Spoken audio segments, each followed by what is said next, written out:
Assalamualaikum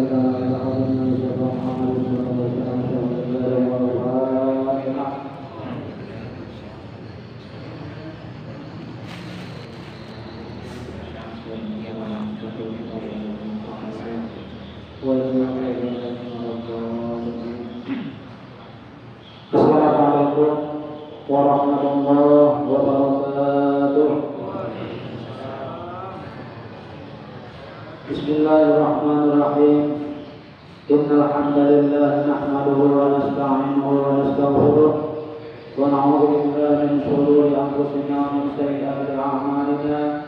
May yahdihillahu fala mudilla lahu wa may yudlil fala hadiya lahu. Asyhadu an la ilaha illallah wahdahu la syarika lahu wa asyhadu anna Muhammadan 'abduhu wa rasuluhu la nabiyya ba'dahu. Allahumma shalli wa sallim wa barik ala sayyidina Muhammadin wa ala alihi wa ashabihi ajma'in. Subhanaka la ilma lana illa ma 'allamtana innaka antal 'alimul hakim. Wa tub 'alaina innaka antat tawwabur rahim. Wa la hawla wa la quwwata illa billahil 'aliyyil 'azim. Qad ishrah li sadri wa yassir li amri wahlul 'uqdatam min lisani yafqahu qawli, amma ba'du. Hadirin jemaah salat maghrib Masjid Al-Jihad yang dimuliakan Allah, pertama-tama terlebih dahulu marilah kita sama-sama memanjatkan puji dan syukur kita kepada Allah Subhanahu wa taala, karena dengan limpah rahmat, karunia, taufik dan hidayah yang dijualah kembali kita pada malam hari ini kita dapat melanjutkan pelajaran kita tentang kajian ilmu fikih kitab Syafi'ul Muhtadin.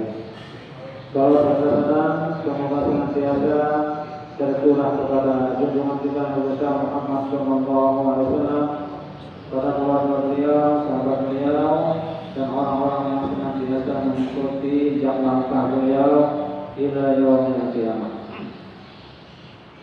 Dan marilah kita sama-sama berniat atau memperbarui niat kita dengan niat Allah itu amal bagi keluarga dan masjid sunatan lillahi ta'ala.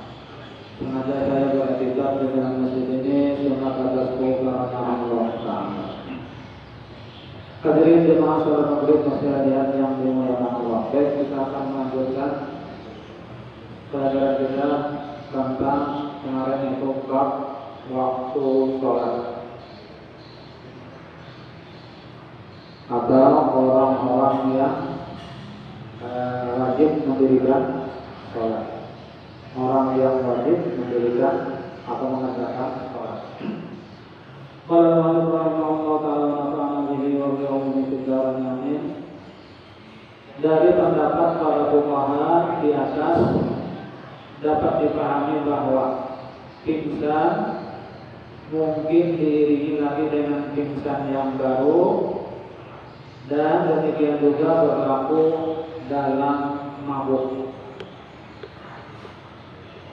Berbeda dengan gila yang mungkin dapat dibedakan yang pertama dengan yang kedua,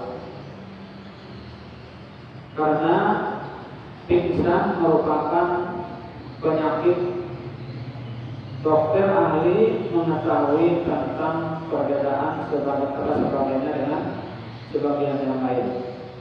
Dokter ahli mengetahui tentang perbedaan sebagiannya dengan sebagian yang lain yang pingsan. Dokter ahli atau spesialis. Berbeda dengan gila. Berbeda dengan gila. Ini namanya apa? Gila. Gila. Kalau di prediksi dokter, berapa rumah sakit jiwanya. Dan sunat bagi orang yang gila atau pingsan dan mabuk mengkobok sholatnya, kita membayar sholat. Perempuan yang dalam keadaan haid dan nifas tidak mengkodok sholatnya sekalipun sudah suci, sekalipun dalam keadaan murtad, dan haram baginya mengqadha salatnya.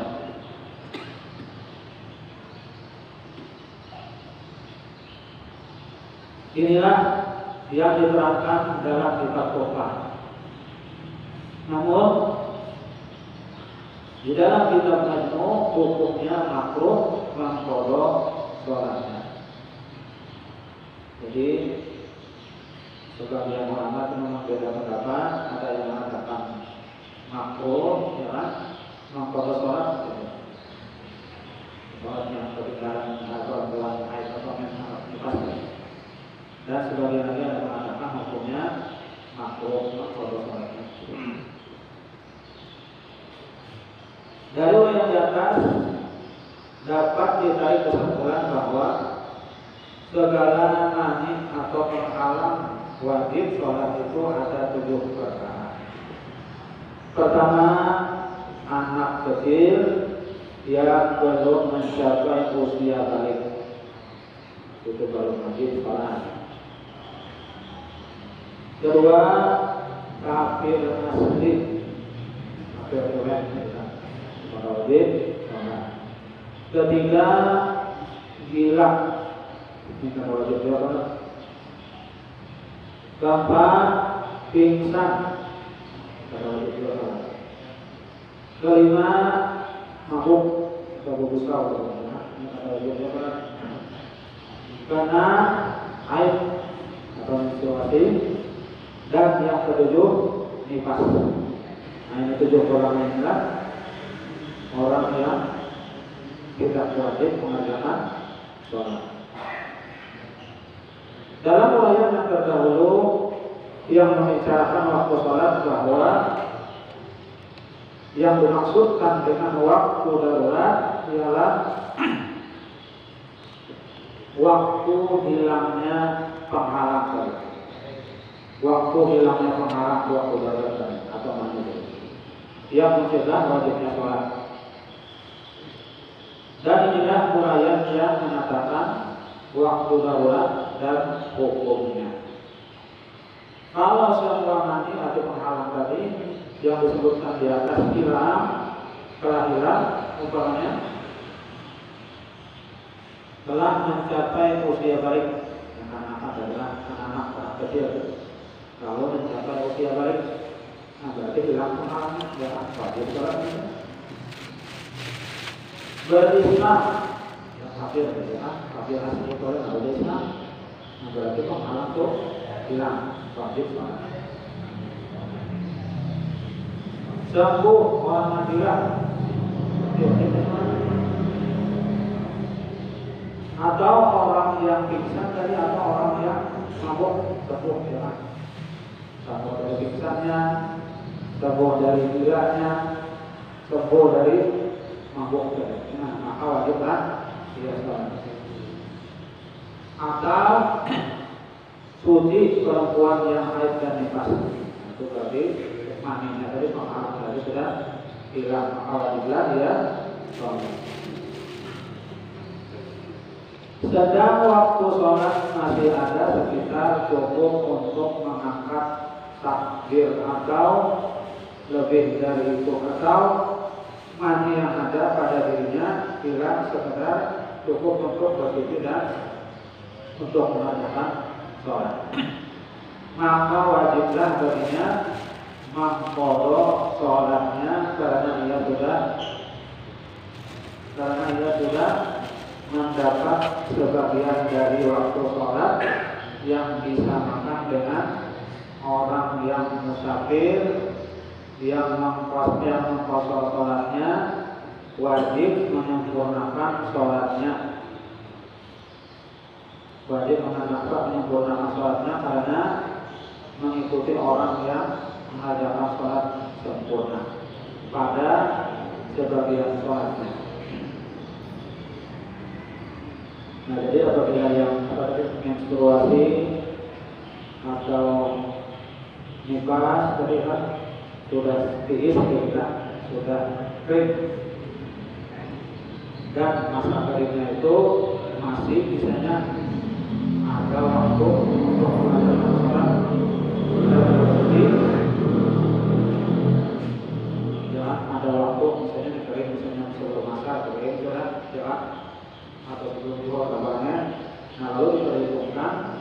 inya sempat mandi dan melaksanakan sholat walaupun sebagian ya. Kan apabila inya mandi kelewat, maka wajibnya mengqadha sholat yang zuhur atau asar tadi.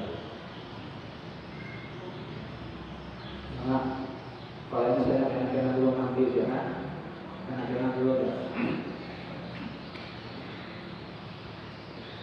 Itu tadi bagi perempuan.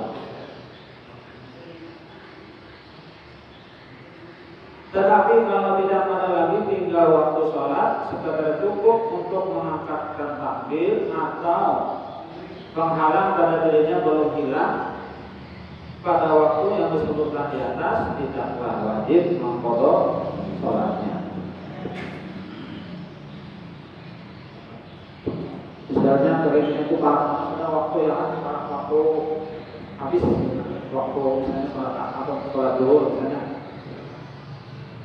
keringnya itu pada ujung waktu sholat zuhur tadi misalnya apa asal sudah sholat lagi apa. Nah, maka itu ada wajib mengqadha.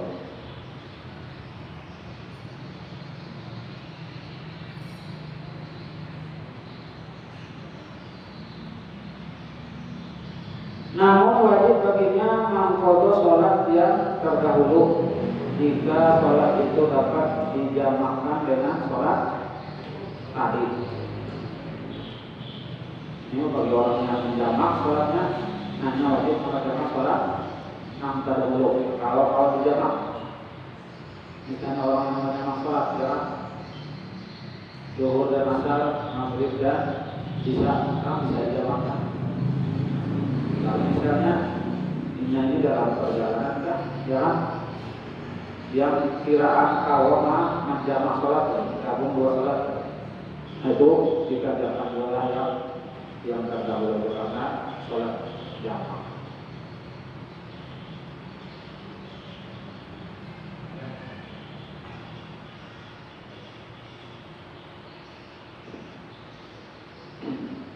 Kalau sholat itu tidak dapat dijamak dengan sholat yang baru atau mani atau penghalang pada dirinya belum hilang pada waktu tersebut, tidaklah wajib mengqadha sholatnya, hanya wajib baginya mengqadha sholat yang ada dalam waktunya. Makanya adalah dari yang diterangkan di atas bahwa wajib mengqadha sholat zuhur bersama dengan mengqadha sholat asar kalau mendapatkan waktu sekedar mengangkat takbir pada akhir waktu asar. Kemudian jangan tadi kan, kalau misalnya itu dapat sekedar mengangkat takbir pada akhir waktu asar, makanya wajib mengqadha sholat zuhur dan asar. Dan wajib mengqadha sholat maghrib bersama dengan mengqadha sholat isya karena mendapatkan sekadar cukup mengangkat takbir pada akhir waktu isya. Ini bagian sholat jamaah. Jika hilang penghalang pada dirinya, sekadar cukup melaksanakan wudu dan sholat karena waktu asar itu adalah waktu zuhur, waktu isya adalah waktu sholat maghrib. Ketika ada wudu, maka ketika itu adalah daulat yang lebih diutamakan. Tidak digabungkan sholat isya bersama dengan sholat subuh, bisa baca dengan subuh, dan tidak digabungkan sholat subuh dengan sholat zuhur, dan tidak bisa digabungkan sholat asar dengan sholat maghrib. Jadi yang digabungkan itu sholat zuhur dan asar, sholat maghrib dan isya.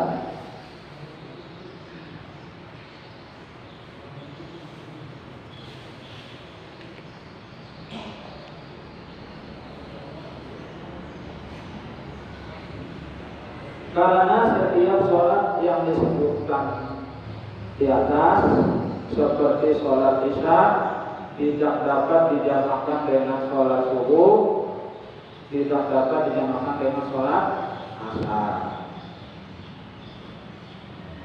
Diterangkan di dalam kitab Tuhfah, kalau seorang anak telah mencapai usia balik, kemudian berubah menjadi gila pada waktu yang tertinggal sekedar cukup mengadakan wudu dan sholat, maka tidak wajib baginya mengerjakan sholat itu sekalipun sembuh dari penyakitnya. Itu kan demikianlah menurut pendapat para fuqaha.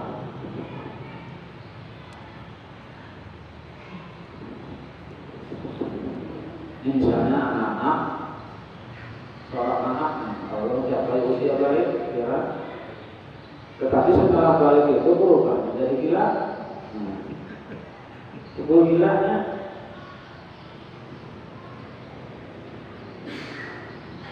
pada waktu yang tertinggal sekedar cukup mengajarkan wudu dan sholat, maka tidak wajib baginya mengerjakan sholat itu sekaligus sembuh dari penyakit itu.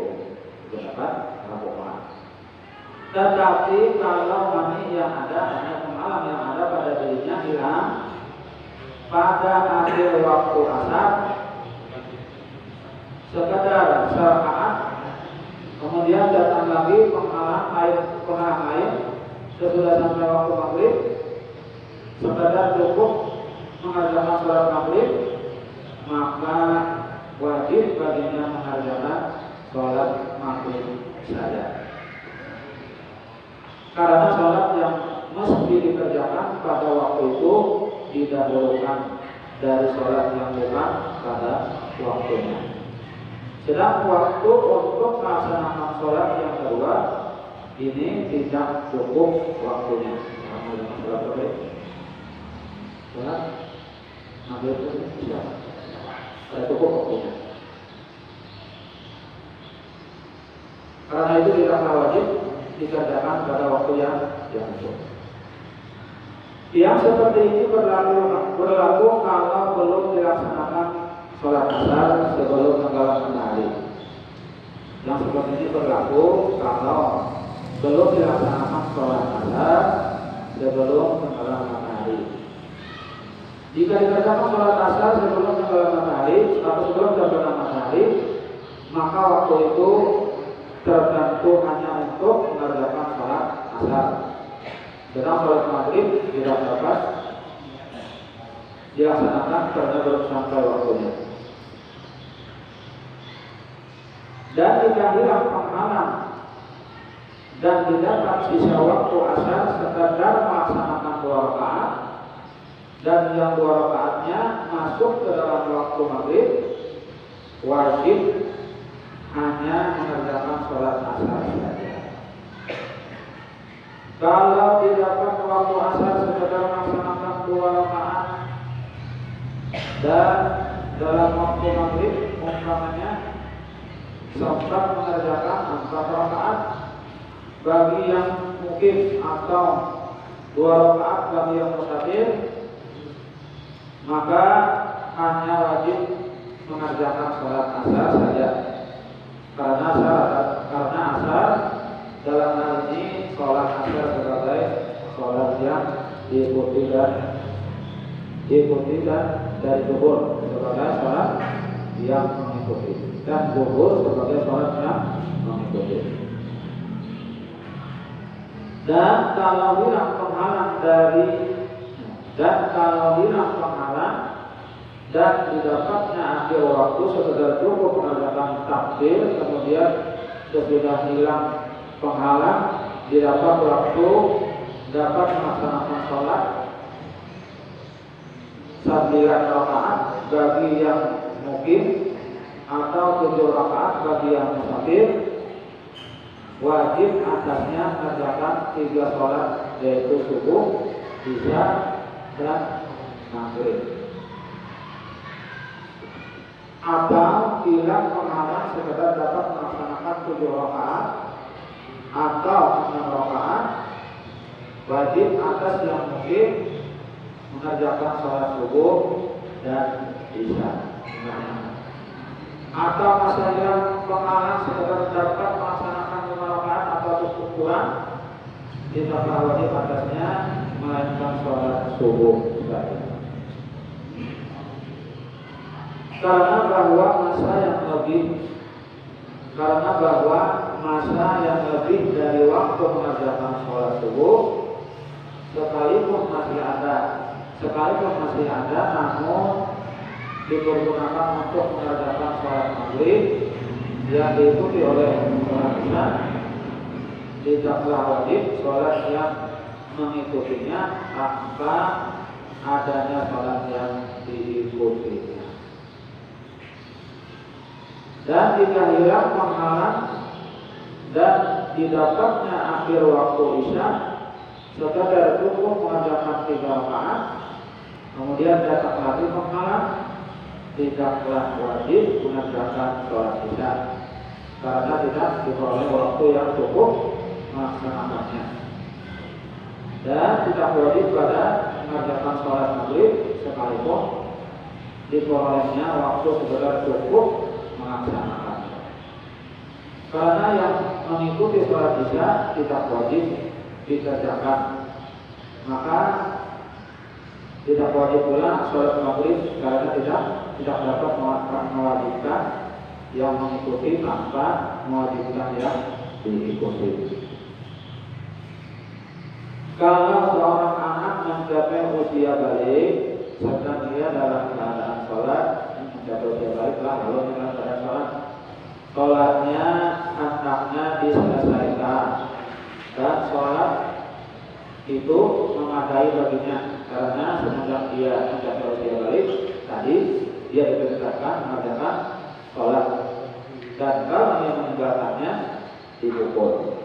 Jadi cukup katanya sudah sholat, sudah cukup menjadi kewajiban itu dari pelaksanaan sholat. Dan sholatnya telah terlaksana dengan terpenuhi syarat-syaratnya. Adapun keadaan dirinya baru berubah menjadi mukallaf pada pertengahan sholatnya, namun ini tidaklah mempengaruhinya. Ini dapat disamakan dengan seorang hamba sahaya yang dimerdekakan sedang ia dalam keadaan sholat zuhur pada hari Jumat sebelum hari waktu sholat Jumat. Kendati pada mulanya sholatnya dianggap sunnah, tetapi pada saat itu hilanglah penghalang pada dirinya, maka berubah menjadi wajib. Ini seorang namanya budak maka saya yang dimerdekakan sedang dia dalam sholat zuhur pada hari Jumat sebelum habis waktu sholat Jumat. Kendati pun pada mulanya sholatnya dianggap sunnah karena masih kurang dari, tetapi pada saat itu hilanglah penghalang pada dirinya, sudah dimerdekakan tadi, lalu dirinya menjadi sholatnya tadi menjadi wajib, sholat Jumat berubah menjadi wajib.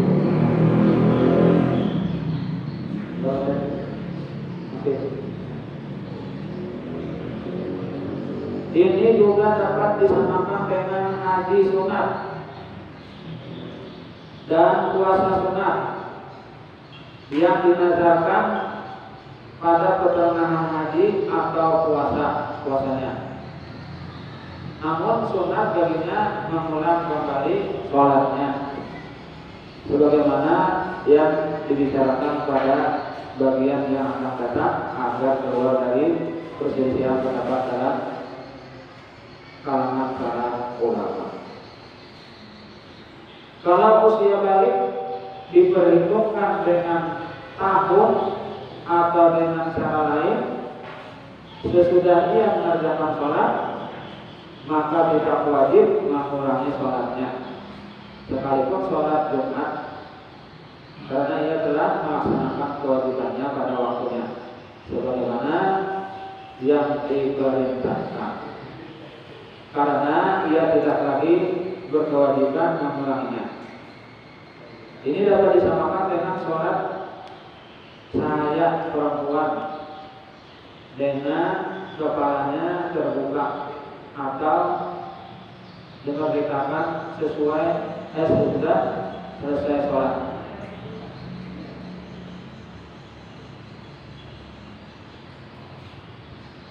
Ini dapat disamakan dengan sholat sahaya perempuan dengan kepalanya terbuka atau dimerdekakan sesudah selesai sholat. Ini semua kalau kita yakini bahwa niat fardu itu tidak lazim bagi anak-anak. Tetapi kalau kita yakini niat fardu itu lazim bagi anak-anak dan dia tidak meniatkannya, maka wajib atasnya mengulang kembali sholatnya. Sebenarnya adalah berniat. Inilah yang diterangkan di dalam kitab Tuba. Syekh Rabi berkata dalam kitabnya ya, sebaliknya tidak wajib mengulangi sholat baik diniatkannya fardu atau tidak. Ya, Syekh Rabi hanya perlu mengulang walaupunnya diniatkannya atau diniatkannya fardu ya. Karena sholatnya itu dikerjakan untuk masa yang akan datang sesuai dengan yang lebih kuat, tidak wajib berniat fardu bagi anak-anak. Karena ini belum lagi wajib pulang, jadi pada perlu dia ada berniatan pada lepas dulu. Yang dapat turun sampaikan, mudah-mudahan kehidupan ada manfaatnya. Karena mudah-mudahan aku sebagai dosa kita, bersama orang kita, guru kita, kita bersama muslimah muslimat, dengan malam mengamalkan ajar kita, dengan jatuhnya pengajar akhirat, dan mudah-mudahan Allah waktu kita melakukan amin amin ya rabbal alamin. Demikian yang dapat kami sampaikan. Mohon maaf apabila ada kekurangan dan kekeliruan. Wabillahi taufiq wal hidayah. Wassalamualaikum warahmatullahi wabarakatuh.